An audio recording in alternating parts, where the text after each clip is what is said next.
Hello students, আজকে আলোচনা করব ভারত ও পাকিস্তানের যে সম্পর্ক, সেই সম্পর্কে বিরোধের কারণ।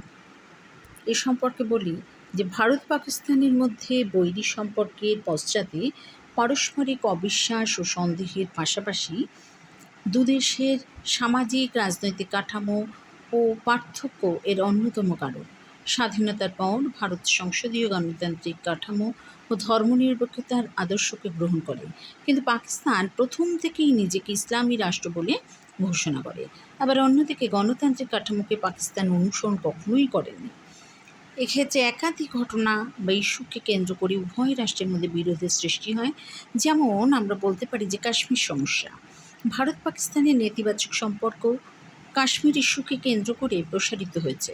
1947 সালে পাকিস্তান মহারাজা হরি সিং এর কাশ্মীরের আক্রমণ করলে তিনি ভারতের সাহায্য চেয়েছিলেন এবং 26 অক্টোবর 1947 সালে মহারাজা ভারতে কাশ্মীরকে ভারত অন্তর্ভুক্ত করার জন্য চুক্তি স্বাক্ষর করেন।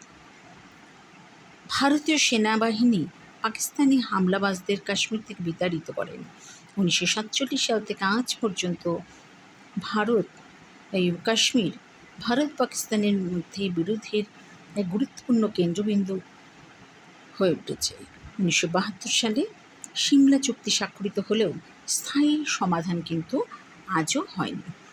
1971 সালে বাংলাদেশের মুক্তিযুদ্ধ। 1947 সালে স্বাধীনতার পর পাকিস্তান দুটো খণ্ডে বিভক্ত হয়েছিল, পশ্চিম পাকিস্তান আর পূর্ব পাকিস্তান।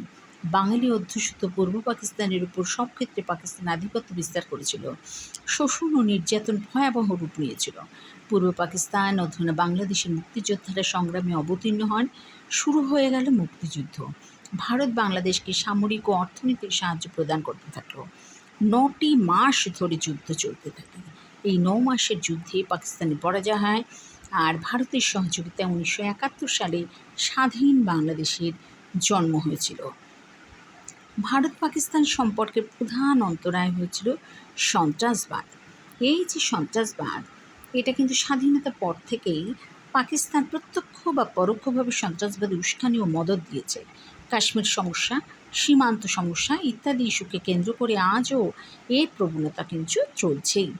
জঙ্গি সংগঠনগুলো বা সন্ত্রাসবাদী গোষ্ঠীগুলোকে ব্যবহারের মাধ্যমে সন্ত্রাসবাদকে জিইয়ে রেখেছে।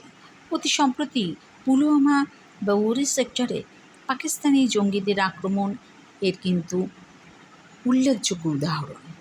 তা এছাড়াও আছে সীমান্ত বিরোধ। এগুলো তোমাদের দিয়ে দিচ্ছি, এগুলোকে তোমরা পড়ে নেবে।